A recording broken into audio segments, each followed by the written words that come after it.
देखिए बहुत important question है। Diabetes is very common now days और इवन के हर घर में आपको कोई ना कोई पेशेंट ज़रूर मिल जाएगा।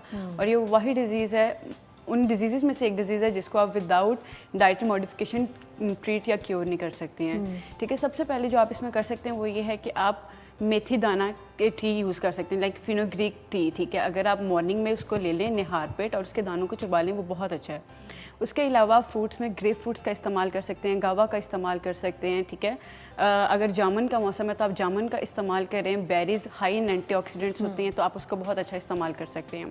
उसके अलावा बेसन की रोटी का इस्तेमाल कर सकते हैं, उसके अंदर आप फिनोग्रीक के जो पत्ते हैं उनको चॉप करके डाल दें तो वो बहुत हेल्दी होगा आपके लिए। आप करेले का जूस या लौकी का जूस इस्तेमाल करें, आपकी डाइट के लिए, आप जो डायबिटिक पेशेंट है उनके लिए बहुत अच्छा होगा। करेले का जूस थोड़ा सा कड़वा होता है लेकिन आप उसकी जगह लौकी का जूस भी यूज़ कर सकते हैं।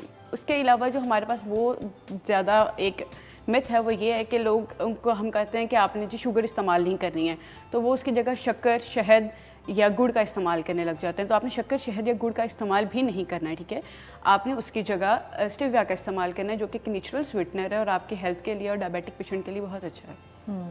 अच्छा, मुझे ये बताइएगा कि कहते हैं कि डायबिटीज़ के लोगों को मोरिंगा दें और मोरिंगा, हाँ, ये क्या है मोरिंगा? मोरिंगा एक सुपर फूड है और डायबिटिक पेशेंट के लिए बहुत अच्छा है। ठीक है, इसके ऊपर बहुत साइंटिफिक रिसर्च हो चुके हैं कि आप मोरिंगा का यूज़ करें। ये आपका ब्लड ग्लूकोज लेवल को डाउन करने में बहुत हेल्पफुल है। ठीक है, उसके अलावा जो इसके अंदर बहुत इंपॉर्टेंट चीज़ है वो ये है कि इसको मिरेकल फूड भी कहा जाता है और आम जुबान में इसको उर्दू में सुहांजना कहा जाता है। ठीक है, तो आप इसका इस्तेमाल करें। वो लोग जिनका वेट बहुत स्टक हुआ हुआ है, वेट लॉस के लिए बहुत हेल्पफुल है। ठीक है, PCOS जिन लड़कियों को हार्मोनल प्रॉब्लम है उनके लिए बहुत बेनिफिशियल है, तो आप मोरिंगा का बहुत अच्छे से इस्तेमाल कर सकते हैं। और नट्स डायबिटिक कितना ले सकते हैं?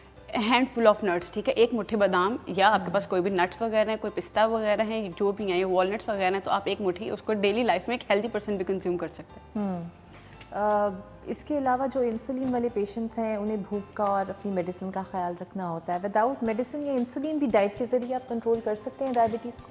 देखिए आपके लिए जो मोरिंगा है ना, आप ब्लड शुगर को कंट्रोल कर सकते हैं। ठीक है, इंसुलिन जब आपके पेनक्रियाज इफेक्ट हो रहा है ना तो इंसुलिन आपकी इफेक्ट होती है। ठीक है, तो आप जो है ना एक हेल्दी डाइट लें, आप उसके जरिए कंट्रोल कर सकते हैं। लेकिन अगर आपकी इंसुलिन डिपेंडेंट है तो आप लोगों को वैसे इंसुलिन के इंजेक्शन लेना पड़ता है। अच्छा, आजकल डेंगू बहुत ज़्यादा फैला हुआ है, सो बड़े अजीब अजीब से मिथ हैं कि जिसको डेंगू हुआ है वो या तो जूसेस पिए या पपाया के पत्ते हों उसका जूस पिए। फिर मैंने कहीं और रिसर्च पढ़ी कि it was actually very harmful.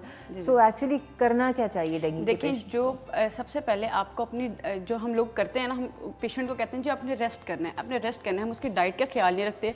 और इस लिहाज में क्या होता है कि पेशेंट के जो प्लेटलेट्स लेवल होता है ना वो बहुत डाउन होने लग जाते हैं क्योंकि हम उनके न्यूट्रिएंट्स का ख्याल ही नहीं रखते हैं। तो अब आपने जो सबसे ज़्यादा इंपॉर्टेंट करना है, आपने उनको फ्लूइड इनटेक करवाना है, आपने उनको ORS देना है, पानी देना है। अगर पानी नहीं लेते तो आप ORS किसी भी फ्लेवर में दे दें।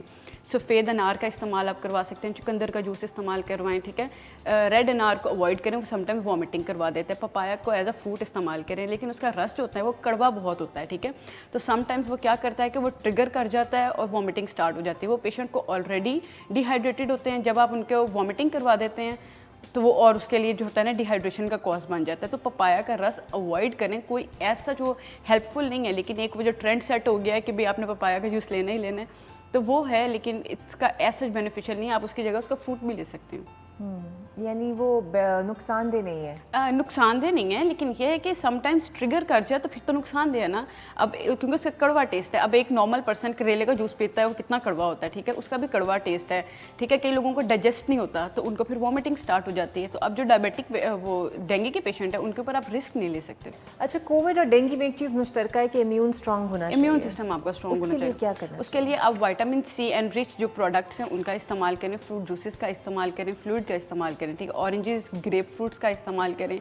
आपकी डाइट में प्रोटीन होना चाहिए, हेल्दी फैट्स होना चाहिए। फ़िश का इस्तेमाल करें ताकि आपके पास ओमेगा 3 और ओमेगा 6 फैटी एसिड्स मिलें। और उसके अलावा बेरीज़ बहुत अच्छी हैं, चाहे स्ट्रॉबेरीज़ हों, ब्लैक बेरीज़ हों।